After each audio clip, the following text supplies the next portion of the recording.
Please welcome to the stage Deputy Director of Foresight Scowcroft Strategy Initiative, Non-Resident Senior Fellow, Global Energy Center, Peter Engelke.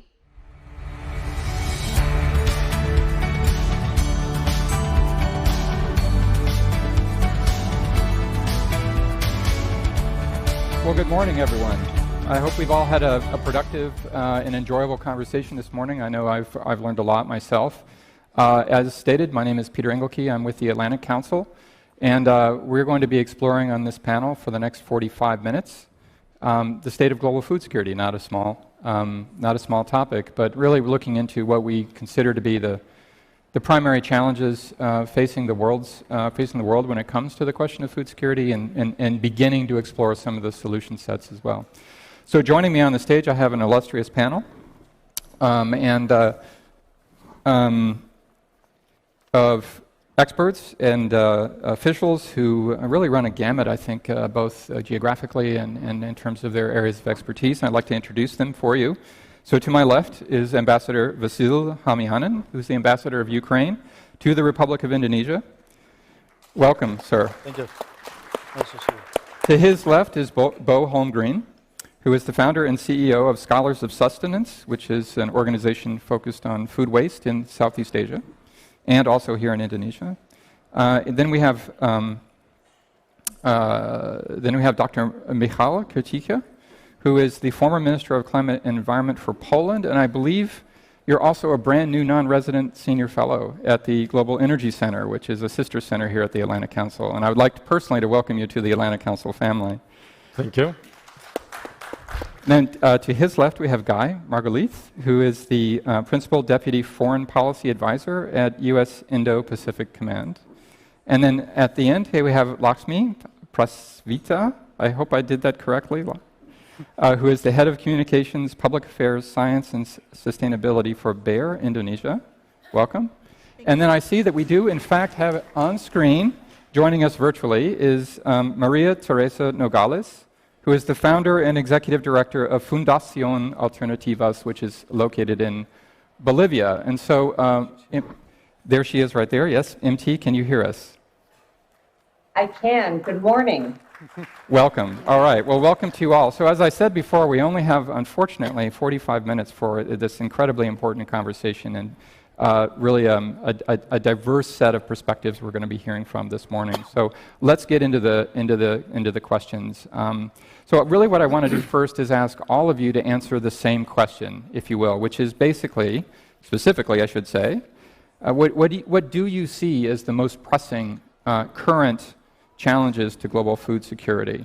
A big question, and if you can all find a way to squeeze your answer into a couple of minutes if you can. So Ambassador, to you first, please. Thank you very much. It's a great honor to be here and to speak to the gathering. Thank you. Well, it will be a difficult task to answer it within 2 minutes, but I'll try. Sure. So I would not be repeating what is going on in the food security globally, but because we had a lot of speakers, we know what happens actually, but I would say that the biggest challenge in food security issue is that we should watch it and perceive it as a complex. That's very important, because food security is not just about a grain going from somewhere to somewhere. It's not just one link. It's a complex of problems that coming from the seeds, and then diesel fuel, and then chemicals, and then fertilizers, then labor force, etc., etc. And after that is trade and logistics. So now, when one link is undermined, then everything else is undermined too. And now food security is in grave danger. So main thing I would say that we have to view this as a complex problem. And to deal with this problem, it's very important to go through a few stages. Like first thing is to see the roots. What is the root of the problem? Now, when we're talking about Ukraine, right? Because there are many other factors, but Ukraine, as people used to say, war in Ukraine. We identify the root as war in Ukraine. The next stage is to recognize it, and on the stage of recognition, I think we have to speak very bravely. It takes a lot of courage to identify this. to acknowledge that this is Russian aggression against Ukraine. So we're not dealing with the war in Ukraine. We're not dealing with Ukraine, basically. This subject is Russia. Third, we have to identify the instruments, how to deal with this, basically how to deal with Russia, with Russian aggression, with the regime that made it possible. And the last one, to take actions. So basically, this is the algorithm, and I think the world is stuck on the, well, globally is stuck on the second stage of acknowledgement that, you know, it's not a conflict in Ukraine. It's not a Ukrainian crisis. It's not like war in Ukraine, like nameless war in Ukraine, but it's Russian aggression against Ukraine. See the roots, cut the roots, cure the disease. Second one, this problem is accumulative. What I mean is that it's like a traffic jam.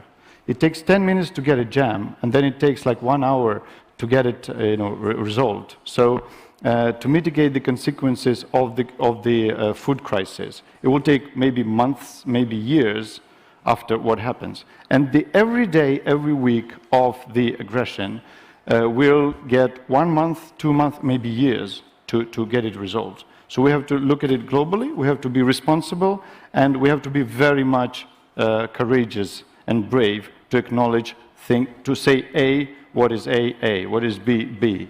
So very important thing is that the world should unite to face it. It's not a good thing to deal with 50 crises at the same time.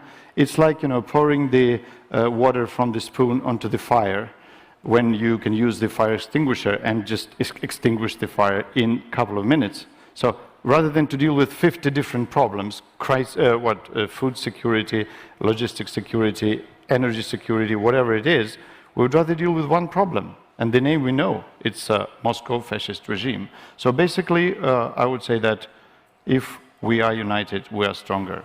If we are united, we can resolve everything, and I would say that in this situation, we can, like a global community, be leaders, and use the rule of law rather than rule of force. Last one, just last one. I personally don't understand why and how it happened that a little man confronts the 10 billion of the world, global population. And everybody is trying to say that, well, everybody is afraid of this man. I mean, he is one, and we are the global community. Thank you very much. Thank you, Ambassador. So, Bo, same question to you.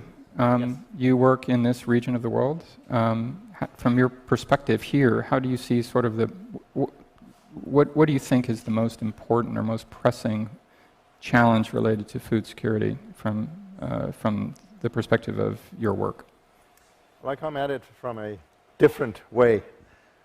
We have spent a lot of time. I'm an engineer, so I use a lot of statistics to focus us. And basically, in 2016, we analyzed the entire farm-to-fork concept, and we decided the best place we could have the biggest impact on food security right now, and fastest, was by going when it falls off the fork. Food waste, right? In fact, we cannot rescue what's on the fork, so it's right before, it's everything that doesn't go on the fork. From supermarkets and hotels and so on, we rescue that, inspect it, get it safely in our cool chain technology to people. But what we found then and what focused us so much was stunning. There were two facts that made us go, why we do this and where we did it. And the first one was, we back then called it 10-7-1, but now it's 10-8-1. That tells you how fast it goes. And I totally admired General Clark yesterday for the observation on going from 2 billion to 8 billion people, and we can still make food. But the best part of it is, we are indeed almost 8 billion people in the world. But today, this fantastic food supply chain makes more than enough food, actually more than enough food for 10+ billion people. So you would think with all that extra food that everything would be good. Yet 8 billion people, more than 10 billion food, 1 billion of us goes to bed hungry every night. So we simply have a distribution problem. And that is best seen in the old adage. You have heard this a million times. Don't give people fish. Teach them how to fish. Well, our slant on that is, that's true, but until then, let's at least eat the fish that's already out of the ocean. And that's where we come from. So we need to simply fix this distribution problem, right? We have a very high level, we call it food equity, where we hope one day to change access to good nutrition to not be based on just money in your hand, but also based on desperation and need. So we have to go to a better way of looking at our food supply chain, because there's enough of it. The other reason why we're now doing it in Southeast Asia is that more people in Southeast Asia than anywhere else in the world is coming out of poverty into middle class. And what happens then? Then they will start throwing the same amount of food away. And sadly, that food waste is just going to explode. So we came to Asia for that purpose. And if we can rescue all that food waste from those who are now in the middle class and get it to the still poor people, then we are getting the nutrition cycle around. And the whole reason for doing it is not just for food and getting food to people and so on, but it is the circular economy, and get the circular economy going, especially in countries like here and Thailand and Philippines. It's immensely exciting because the populations are so huge, and if you can get the circular economy to work, we can go very far. And then, of course, the final thing is that every kilo of food that would have been thrown away, because we're focused only on surplus food, every kilo of surplus food that doesn't go to the landfill will not create methane gases and will not hurt the environment. So, you know, again, being an engineer, we measure everything as down to the CO2 kilos that we save the world for and so on, in emissions. Yeah. Wonderful. Thank you so much, Bo. Michal. Same question, easy question to ask, hard one to answer. But you have a top-line answer to the question: how do you see the most pressing challenge facing the world when it comes to food? Thank you very much. And let me get a little bit earlier in our history. In 1709, 600,000 French people died out of starvation. 18th century is basically a climate change, but the other way around. The temperatures actually declined. And so there was less and less food available. And in 1783, to be more exact, on 6th of June 1783, a volcano erupted in Iceland. 20% of people died of starvation there in the following year. And then all hunger spread over Europe. And many historians right now consider that one of the main trigger of French Revolution was this problem. But interestingly, on the 5th of October 1789, when people in Paris ran to Versailles, it was not because they lack food, but because they have learned that the day before in Versailles there was a sumptuous banquet. And so what was the problem? It was inequalities. And so we are right now facing a world which is entering into a period of chaos. And inequalities will be playing a very difficult tricks to us. And we must foresee a world in which there could be a domino effect, you know, starvation, social disorder, political problems. And let me right now take my hat of COP24 president. So I was presiding over climate summit in Katowice in 2018, operationalizing the Paris Agreement, and I right now come back from Sharm el-Sheikh, where COP27 is happening.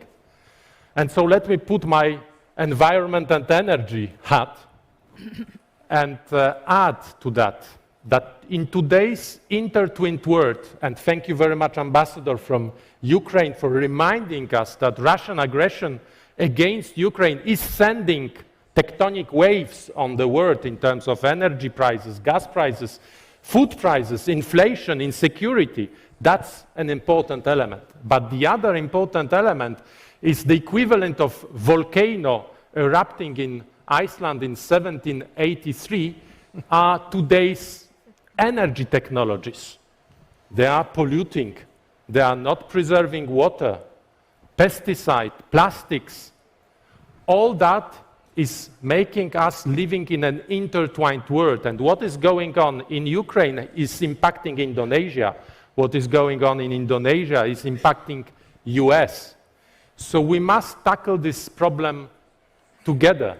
And that's the challenge, how to tackle insecurities of today's world all together, and then how to build a world in which we will be having a different set of values. The growth will not be based only on the pursuit of, if I may say, profits and productivity, which is bringing a lot of benefits out of globalization, but also out of respect for our planet and out of engagement of people. Thank you. Thank you so much. Wonderful comments. So Guy, hi. So you are with U.S. Indo-Pacific Command. From your perspective, how do you see the challenge? I suspect your perspective is unique, but very important. Thank you very much, and it's an honor to share the stage with this distinguished panel. Specifically, I want to echo something that the ambassador said about Russia's brutal and unprovoked invasion of Ukraine has led to substantial food insecurity. It's led to disruptions in food, fuel, and fertilizer, as the ambassador mentioned, as other individuals at this forum have mentioned. And this is something that we focus on very clearly because it sends a very important lesson. The lesson is that conflict, that war, has severe impacts on global food security. And that's why a major focus of the U.S. Indo-Pacific Command, Admiral Aquilino, every single day says his number one focus is to deter conflict, is to practice what the Secretary of Defense calls integrated deterrence, to use all forms of national power in collaboration with our allies and our partners in a multilateral whole-of-government approach to deter conflict. But one thing I want to emphasize is that when we think about security and deterrence, it's not just about the absence of war. It's not just about deterrence, deterring conflict. It is about the prosperity and the livelihood of people. That's what it comes down to at the end. And I think we need to expand our focus of what we define security as. And that's something that we think about every day at INDOPACOM. It's about how do we promote a human-centered approach to security, because that is ultimately the way that we are going to promote a free and open Indo-Pacific that respects the rules-based international order. If I could just highlight a few key statistics. In the U.S. Indo-Pacific Command area of responsibility, there are 36 countries. 32 of them are either island countries, archipelagic countries, such as Indonesia, or countries that have a coastline. Those countries rely extensively on maritime trade for their food security. A lot of countries, specifically in Oceania, 20 to 30% of their imports are food imports. It is absolutely critical that the rules-based international order be respected because it is the lifeblood of these countries. In Fiji, it's 20%. In Timor-Leste, it's 30%. So just a few examples. And at INDOPACOM, we have a few key lines of effort that we are focused on to promote the rules-based international order. If I could, I'd like to highlight just 3 of them. One is our Women, Peace, and Security programs. We collaborate on a gender-focused approach because we recognize that a gender-focused approach is a key way to promote resilience, and resilience is a key part of food security. 2 is we collaborate with our allies and partners to fight illegal, unregulated, and unreported fishing, IUU fishing. This is a key area of focus because so many countries in Oceania and the region rely on fishing for their livelihood. And lastly, climate change has a huge impact when it comes to food security or food insecurity. Our Center for Excellence Disaster Management partners with our allies and our partners, to include Indonesia, to include our other allies and partners in the region, to look at the impact of global climate change and to see how we can partner and work together to deter some of the biggest impacts. So again, bottom line, we need to deter conflict. We need to promote the rules-based international order, and that's how we're going to achieve food security. Thank you. All right, thank you so much.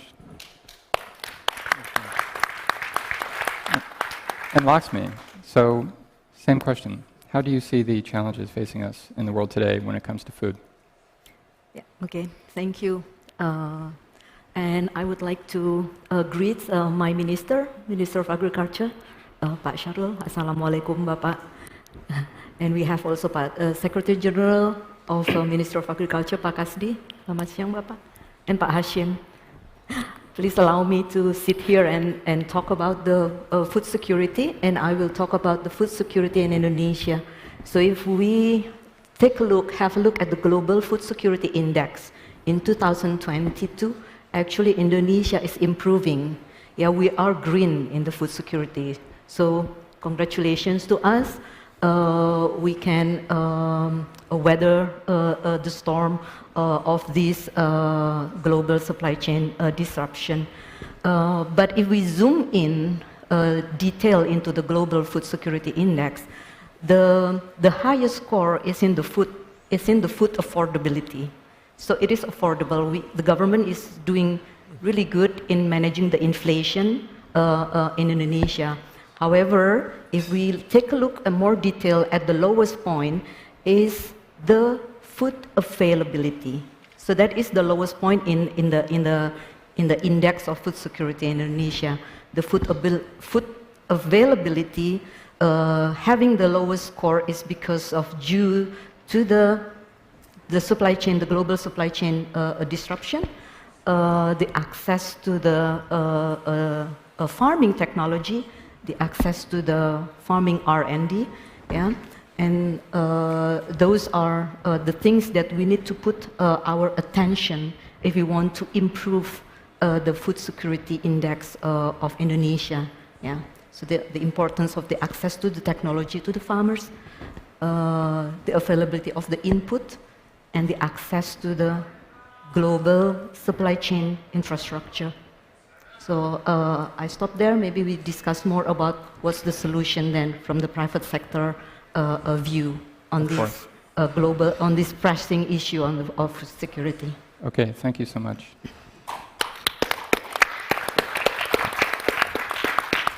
And MT, I hope you can still hear me. I can. Wonderful, and it's so nice to see you virtually. Same question over to you. You're working in Bolivia, and you see the world from that perspective and from other perspectives.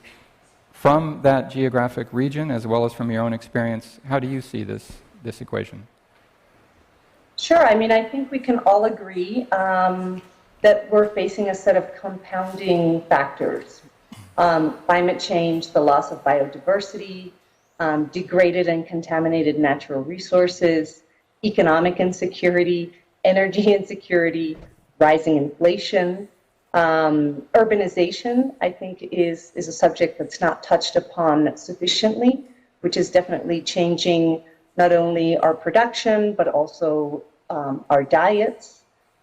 Certainly war and conflict, which has been put on the table on several occasions throughout this forum. High food prices, the high cost of fertilizer, food export bans, all of this is, presenting a very challenging scenario in terms of being able to guarantee people's right to food.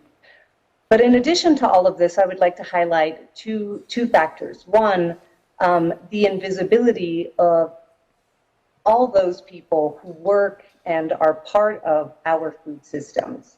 So the people who are producing our food, who are transporting our food, who are commercializing our food, are often not really taken into account in decision-making processes. And I think that influences our ability to really come up with effective solutions, because if the actors whose livelihoods are involved in our food systems on a daily basis are not a part of the conversation, then we additionally are not able to understand the challenges that they face in order to ensure that we can have enough food and that food is available to all. So in this regard, I think one of the great weaknesses that we're facing are governance challenges within our food system. And I'll stop there so that we can delve into some additional questions. All right, well, thank you so much, MT. So I see that we have roughly 19 minutes left, and we've gotten through the first set of questions. And so I think that leaves us time for one more round robin. I've heard a lot of themes put on the table. They're all enormous and all important. We've talked about war and conflict and the importance of unity. Urbanization is another one that we just heard about. We've heard about food waste. So there's a lot to cover here. And what I'd like to do maybe is to go to each of you and have you talk maybe a little bit more about your own area of expertise, as well as how you see, if you will, the solution sets. And so because we have so many panelists and so limited time, it's always unfair to the people who go last in the sequence. So I want to make sure that I balance that out a little bit. And let me start by going last to first for this round. So MT, you said your last word was probably governance, I think is what I heard. So let me turn to you first and ask you, how do you see the governance piece as a critical, maybe even the critical piece when it comes to solving the problems that you focus on? Sure, thank you. And yeah, I mean, I think at the end of the day, governance is what sets the rules on how things are going to function. And so in this light, in terms of food system governance, we're talking about an absence of a normative framework, country to country, region to region. Additionally, as I was mentioning, most of the actors that are involved in our food systems and that make, food available in our households and in our communities are actually operating in the informal sector. They're very vulnerable to system shocks, and they do not participate in decision-making processes. So certainly, in terms of finding solutions to the challenges to food security, they need to be part of decision-making processes, which means that our processes need to be very participatory, they need to be transparent, they need to be inclusive. And in addition, this was put on the table earlier by one of my colleagues, is this concept of the rule of law. We need to make sure that our countries are strengthening the mechanisms that ensure that the rule of law is sustained.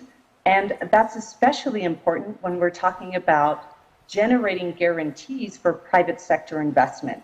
Because if our countries cannot guarantee, private sector investment, then those are not going to come into fruition. And finally, and I would say this is a huge problem in Latin America, is the absence of data. And without data, we cannot make informed decisions.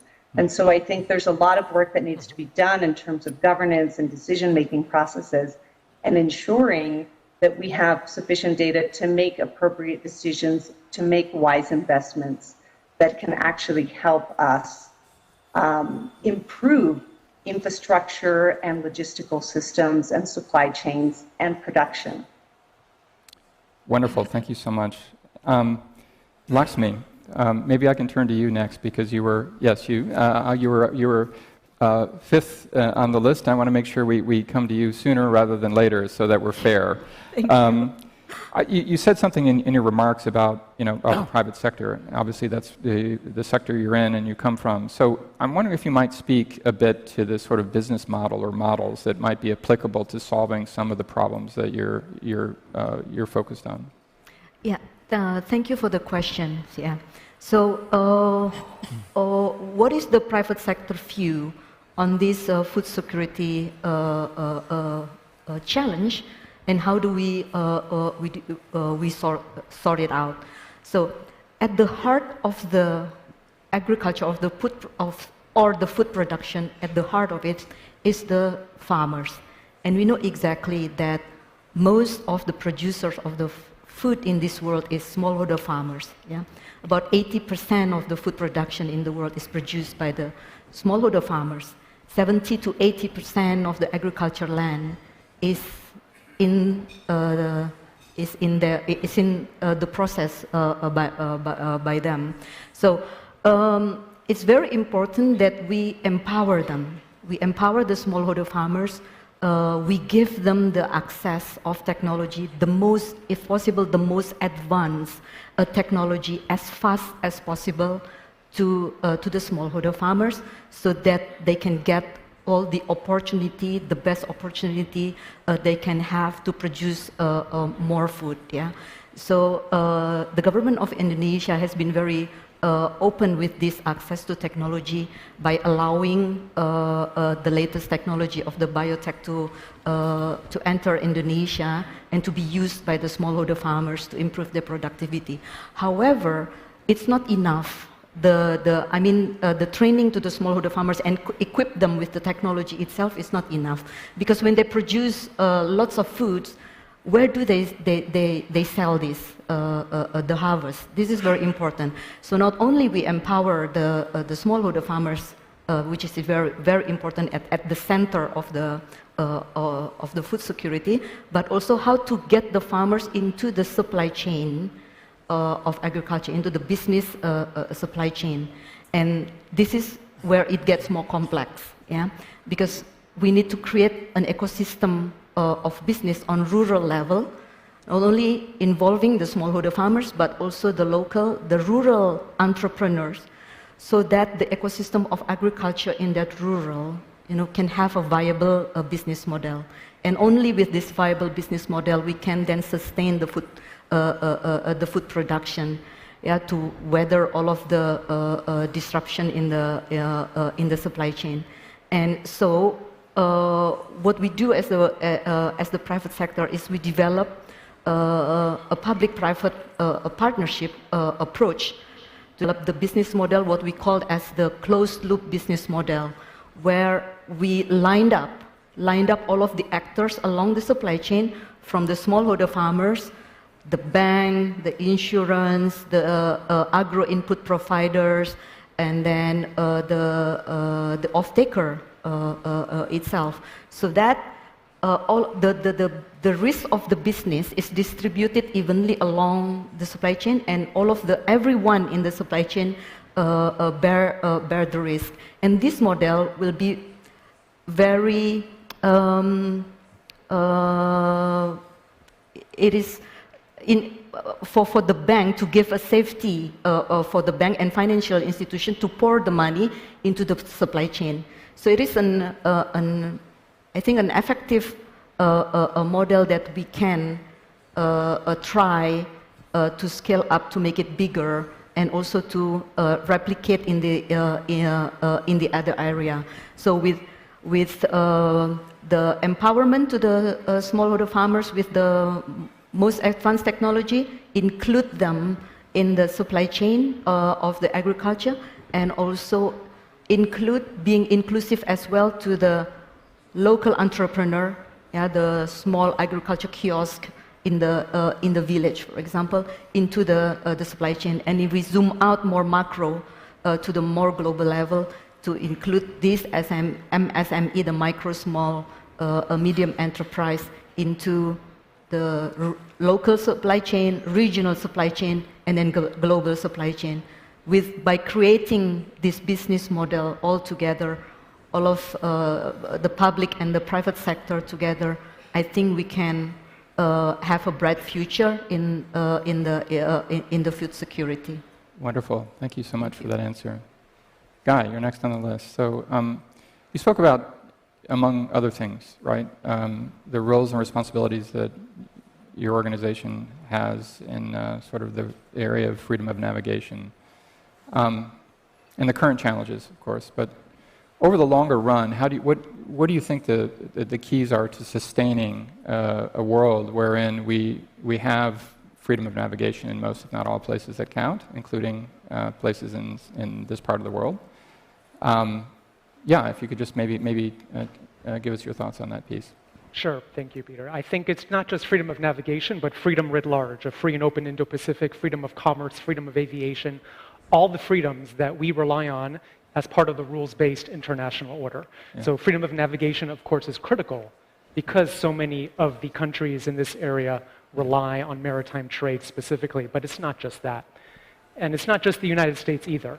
We need to act together with our allies and partners, with all of the agencies of our governments, and that's a key focus that we have over at Indo-PACOM. I just want to highlight perhaps just two initiatives that the United States is focused on, and first, Indonesia, as part of its G20 presidency just last month, convened the finance and agricultural ministers for the first time in the G20 to focus on issues regarding food security, which I think emphasizes the fact that this requires a multilateral approach. Two, APEC, Asia-Pacific Economic Cooperation, will be hosted by the United States next year. And APEC is the premier forum to discuss issues such as these because free and fair and open trade underpin our rules-based international order. It underpins our food security. So just a couple of the things that we're focused on at Indo-PACOM and things that we are looking forward to work with our allies and partners as part of our defense of the rules-based international order. Thanks. Wonderful. Thanks so much for that answer. And I guess I wanted to turn next to Mikhail, and there were a few things that struck me, besides, I'm also, by the way, a historian, so I love the references to the 18th century and 19th century and so forth, but among other things, you talked about the importance of developing unity, right, in our responses to various crises, climate crisis, food crisis, other crises, as well as formulating a different set of values. And I'm wondering if you would be interested in deepening and extending those remarks, and particularly when it comes to the piece of how unity is associated with values and what that might mean practically for solving the climate crisis as well as the food crisis. Again, a very Thank you very much. simple question with a complex answer, and you have about 2.5 minutes. So. Thank you very much. That's an excellent question, and that's a very difficult one, because we are entering into a very fragmented world. So it's much more difficult to develop practical ways of translating this unity into something tangible. But my answer would be at two levels, global and local. At the global level, I believe that we need to develop new sets of clean and water-saving technologies. Because you remember what Minister of Defense referred to, the three elements, energy, food, and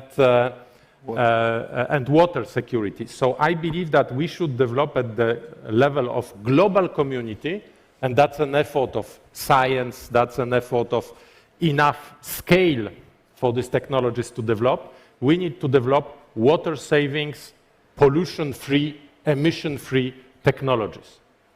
But then how to link this with what you spoke about, local families, because that's the challenge, yes? The change is happening locally. So how to provide these global technologies at the level of local communities. And I believe that in today's world, it will be extremely complicated to develop financial tools. Why? Rich North is basically out of money. South is disillusioned after COVID for any support of Western countries. So we need to develop new forms of solidarity. And I believe that if we, let's say, go for a global fund of technology where you locate IPs, then you can also provide these technologies at local level. Now, let me take an example of Indonesia. I like very much because Indonesia is champion in geothermal energy.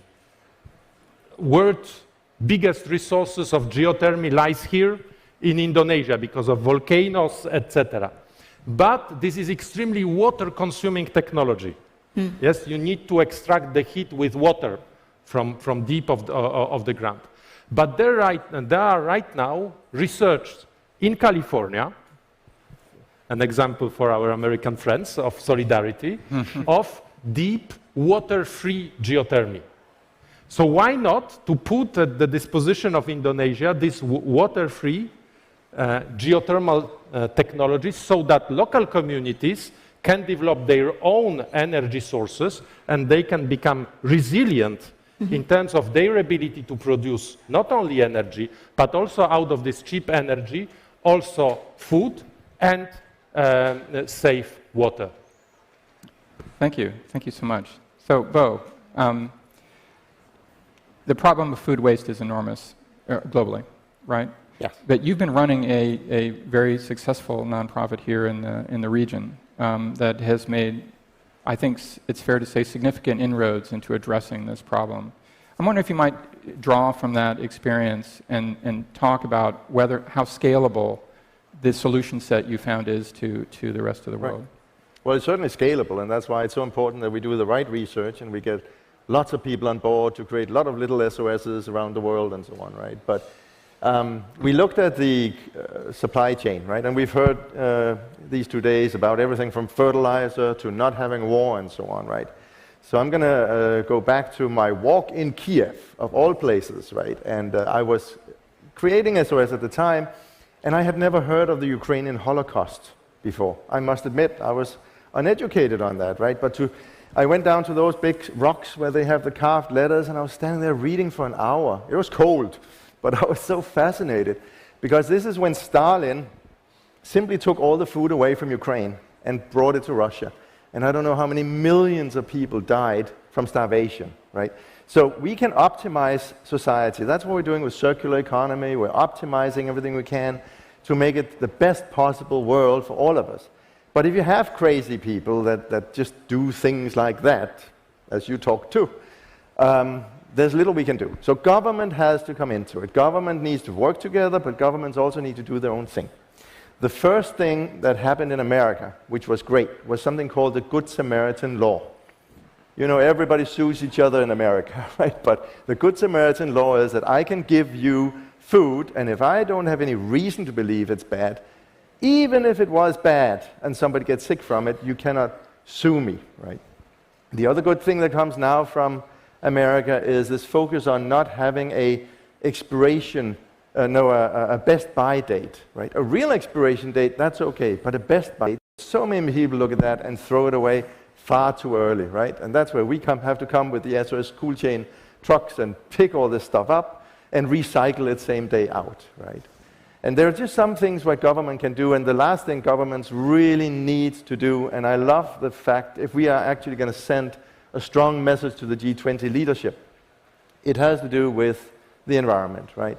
Like I said, for every kilo of food we can save, the world is a better place in the emissions and so on. So tax benefits, financial motivation to have carbon reduction is essential. If I could, issue a certificate to all the hotels and whatever we pick up food from, and they could have a tax benefit, now we would have them lining up, right? Yeah. So government really needs to step up in all these countries. And I will say it is happening. I mean, we now work with the Prime Minister in Thailand, and they're very excited about our food banks up there and Cloud Food Bank and whatever we call it. But we have to show the vision and then get the support from the governments. And that's fortunately happening. So it will be better, but still a long ways to go. A ways to go, but a hopeful message. Yes. And I think that's fitting to end this panel with the ambassador. We began with you, and your country is going through obviously some very difficult times this year, and but your message was also hopeful. You were one of the panelists who stressed the theme of unity, and I'd like maybe to have you discuss. I think it would be remiss of me not to have you as the ambassador to talk about how you're working with our host country, Indonesia, how Ukraine is working with Indonesia in the area of food security, and maybe you can leave us with some hopeful words about the constructive relationships that exist in this part of the world and your part of the world that will move us forward on this really critical topic that we've been spending 2 days now talking about. Yeah, thanks. Well, good question again. Not for 5 minutes, but I'll try. Okay. Indonesia obviously is a very challenging market, and in terms of it's a big country with big consumption, and I guess all the exporters of the world are fighting for this market, like they fight for, say, for Chinese or Indian markets. That's why it's challenging for me, but I'm very optimistic. I'm always an optimist. So after we defeat the enemy in the nearest future, and everything will gradually back to normal. I have a plan about developing the agricultural business and the trading business between Ukraine and Indonesia, and at large with the region of ASEAN, because, good news is that 2 days ago my minister signed the agreement, TIC agreement, so we became partners with ASEAN, so there will be a bigger market and integrated market. We would like to integrate more in that. Optimistic news is that we're talking about farm to fork, right? And it's not about just make people eat enough. it makes people eat quality food and a diverse food, right? So I think Ukraine is not about just a wheat bucket, as we also talk about. Right. It's also about the diversity, food technologies, processing technology, etc. So my goals will be 3, and I hope the business people here will listen, and I will be very open for communication on that. I will be concentrating on 3 things. First is the diversity. It will be not just wheat or corn or something. It will be all sorts of things. Actually, I've explored the market. It's fruits and vegetables and everything, and the products. Second is added value. It must be. It must be like processed food. And third is following the trends. Because the market is always changing, so we can follow the trends, follow the technologies, stick with the technologies, and create joint venture, whatever. So it will be a challenging business, but I'm confident, looking confident at it. Thank you. Thank you. So I'm going to bring the panel to a close. Could you all please join me in applauding our panelists here today?